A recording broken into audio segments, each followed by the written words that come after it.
Amid the controversy and scandal of Vince McMahon's return to World Wrestling Entertainment, there already has been one lawsuit filed against the WWE Executive Chairman, but now there are two. A second lawsuit has been filed in an attempt to block Vince McMahon's return to WWE, but that's not the only big bit of Vince McMahon news, because he has now amended his change to company bylaws, meaning he doesn't have to consult or require votes from any WWE stakeholders to make any changes. Vince McMahon wants total control.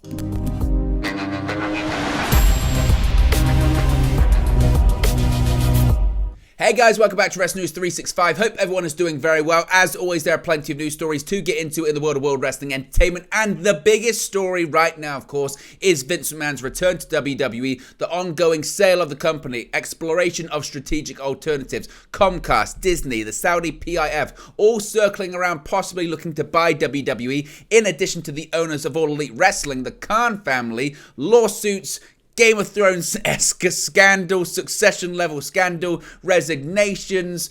It's just all too much, but one thing we do know is that there are lawsuits. There is litigation. One was filed last week, but now Vince McMahon has received his second lawsuit since returning to WWE just a matter of days ago, because the ripple effect of Vince's return to WWE continues. And now this second lawsuit comes from Detroit's police and fire retirement system. Plus, we've got to talk about Vince McMahon assuming even more power in WWE with the latest filing with SEC that he's done today. So let's get straight into it. Let's start off with the lawsuit first.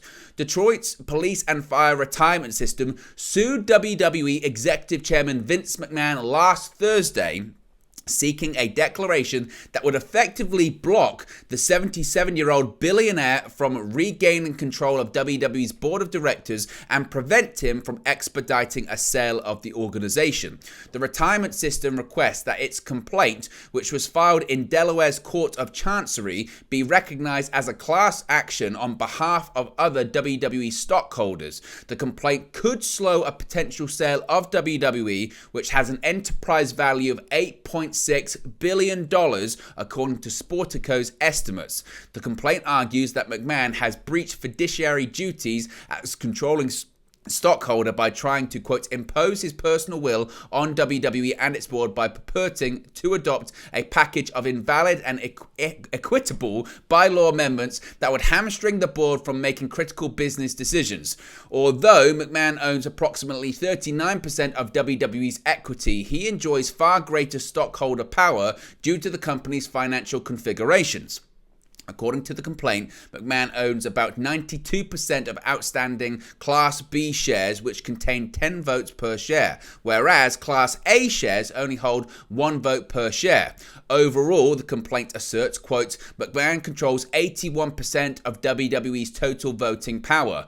McMahon is described as a serial sexual harasser. Last year, McMahon stepped down as the chairman of the board, chair of the WWE Executive Committee, and CEO amid reports of more than $12 million in, quote, secret settlements to his accusers. McMahon's return followed what the complaint says was corrupt and unlawful dealing. In December, the 11 board declined to allow McMahon to return. In a letter to McMahon, the board attributed the denial to protecting stockholders. Quote, your return to the company at this time, the board wrote, would not be prudent from a shareholder value perspective, given that government investigations into your conduct by the U.S. Attorney's Office and SEC are still pending.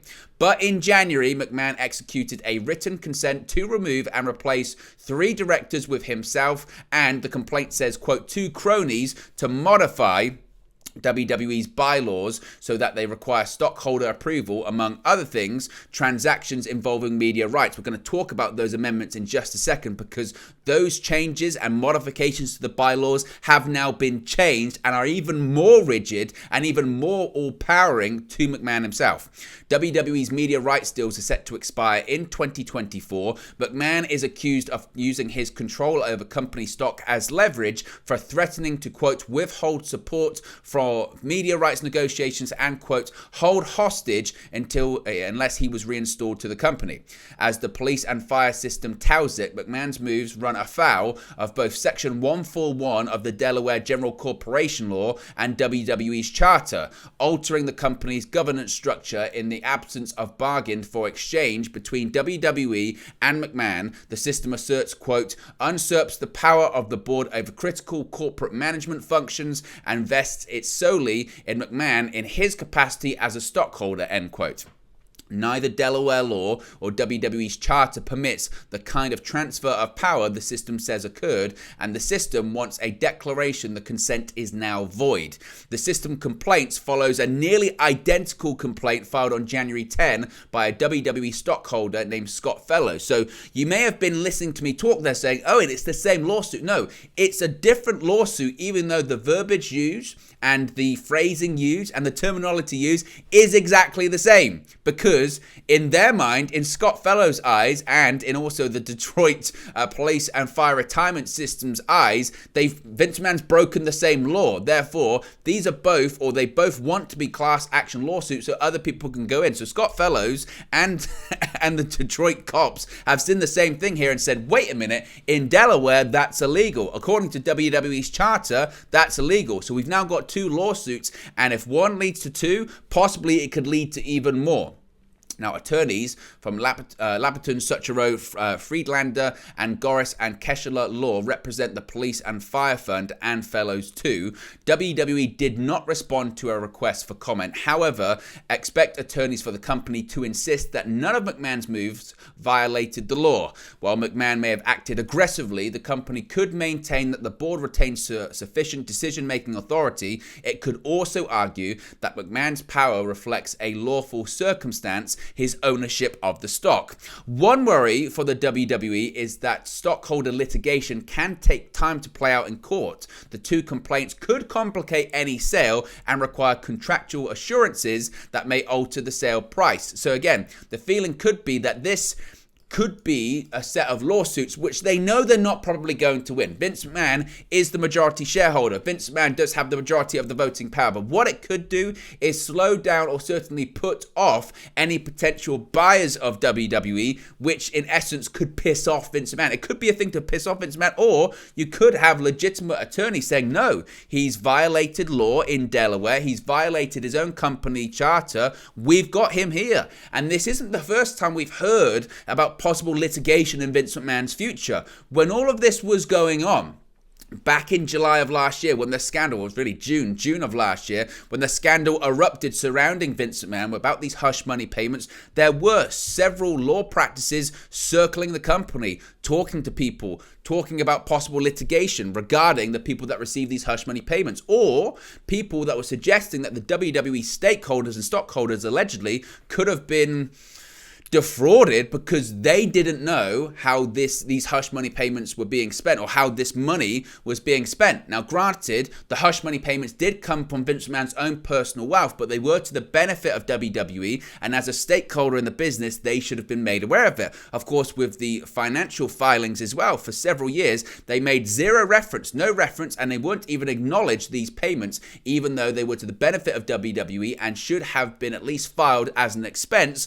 something which WWE shareholders were none too pleased about. And of course, WWE had to go back and amend years of financial results to acknowledge these payments. Something, again, the WWE stakeholders and shareholders were not happy with. And it was also put out there in the letters to Vince McMahon from the WWE Board of Directors towards the end of December last year. If you come back, you're most likely going to get sued. We have received letters to the board from WWE stakeholders saying, if Vince McMahon returns, we are going to sue the Board of Directors because of everything that's happened. We want in writing an acknowledgement that Vince McMahon isn't going to return to WWE. If he does, we will sue. If he doesn't, if you can get that in writing, we won't sue the Board of Directors. Well, McMahon's back, and now there's litigation ongoing. This could be a problem for Vince. It might be all or much about nothing, but at the same time, it's certainly a headache for McMahon. Now, obviously, that lawsuit is all about this abuse of power, certainly they feel, right? An abuse of power by McMahon,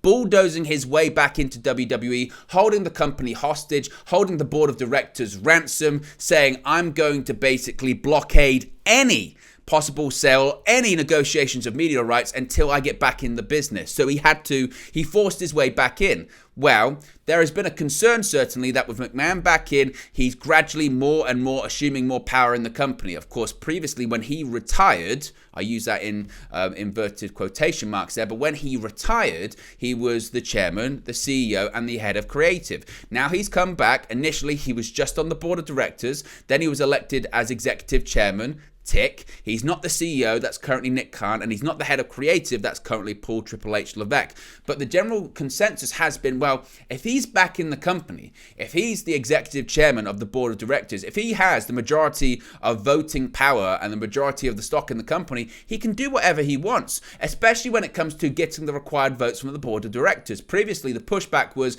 well, maybe he won't get the required votes from the board of directors. Well, that's all changed. When he brought in Michelle Wilson and George Barrios, that was 2 votes that he could count on. In addition to that, he's got his own vote, and since then, 3 board of directors have left. 2 resigned when Vince came back of their own volition. Why? Because one of them was investigating or headed up the investigation into McMahon. The other person that resigned a few days after that was his daughter, Stephanie McMahon. So there's 3 vacant seats on the board of directors, and he can bring in whoever he wants with the proviso, if you come into the board of directors, you vote for me. So already Vince has the votes that's required, and he can do anything he wants. Now, the important thing for that was to put that in writing, essentially. He had made some changes to the company bylaws when he came back in as well, stating that any potential sale of WWE had to go through him. In addition to that, any negotiations of the media rights, which would be ongoing this year, had to be headed up and go through and receive his approval as well. Well, he's changed that now,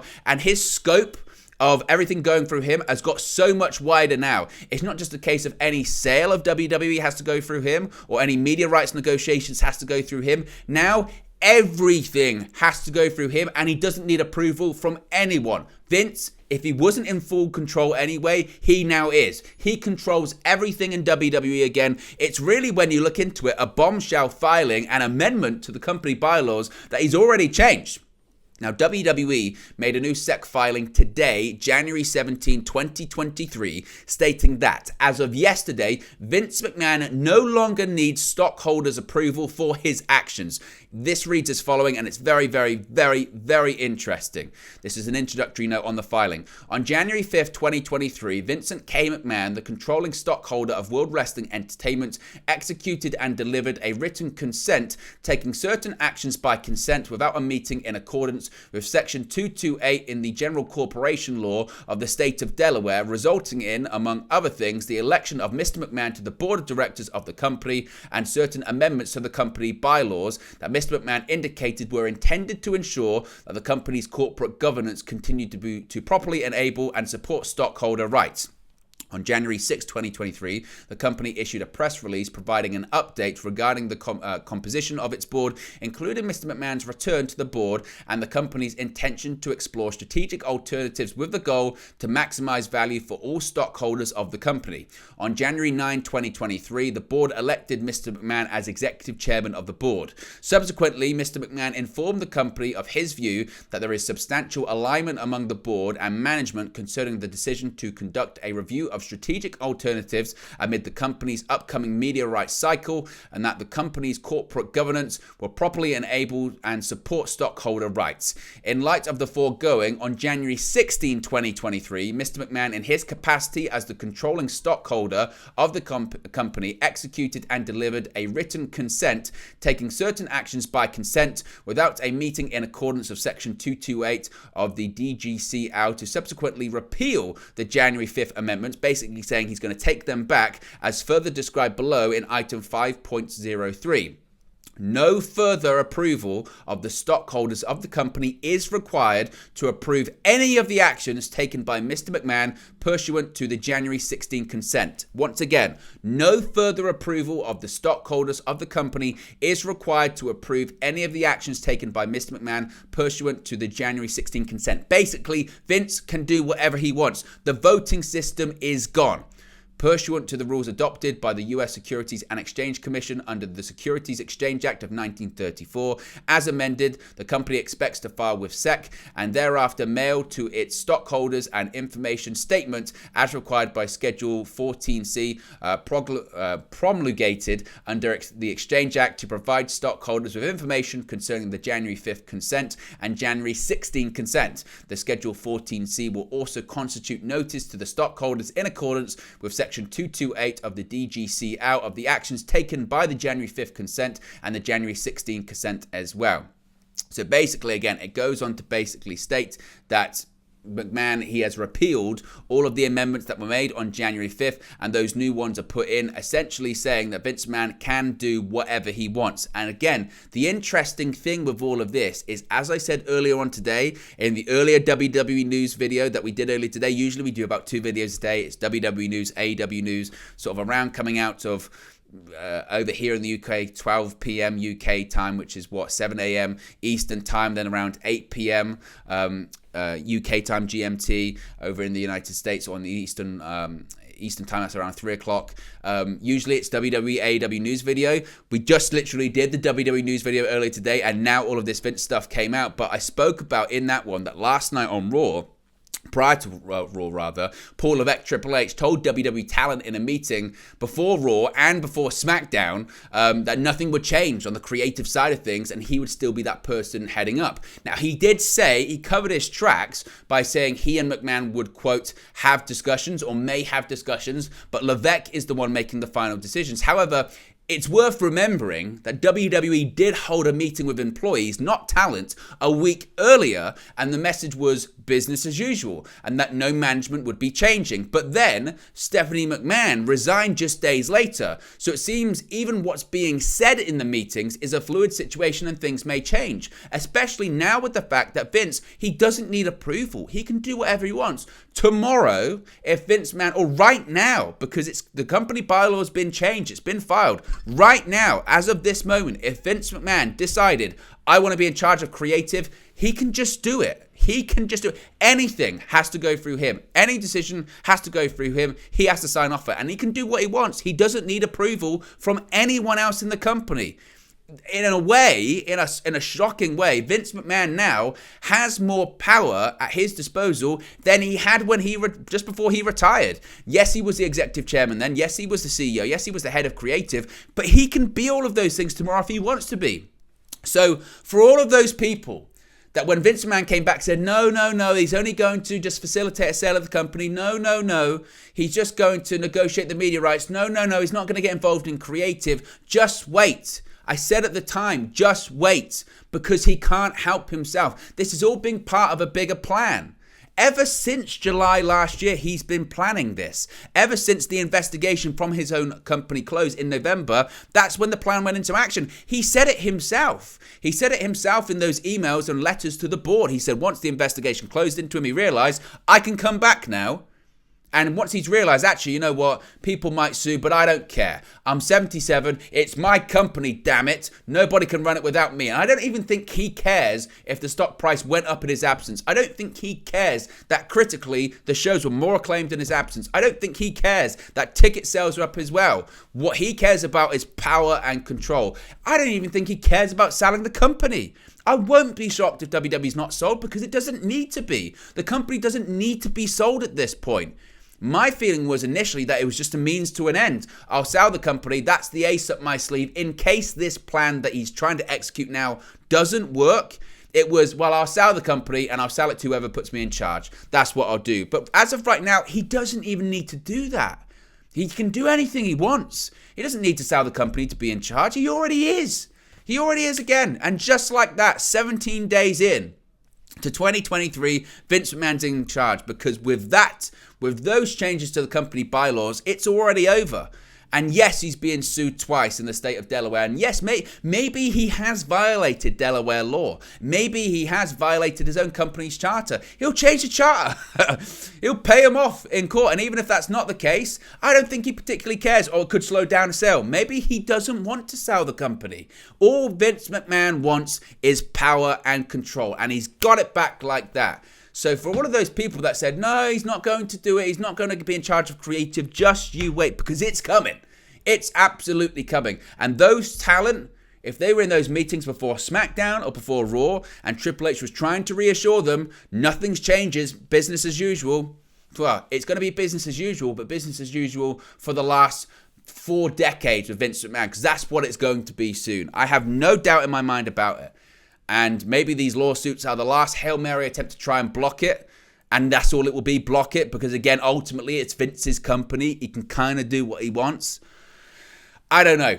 But that's the latest drama when it comes to Vince McMahon. So let me know your thoughts in the comment section below. Be sure to smash a like on the like button. Be sure to subscribe, bottom right hand corner. Plenty more when it comes to the world of WWE and Vince McMahon on the horizon. And I'll speak to you again very, very soon. Hey guys, thank you for watching, listening, streaming, or however you come across this video today. Be sure to click on the video on the right there to watch our next video, or click the bottom there to subscribe, or the bottom right hand corner. Thank you very much, and I'll speak to you again very soon.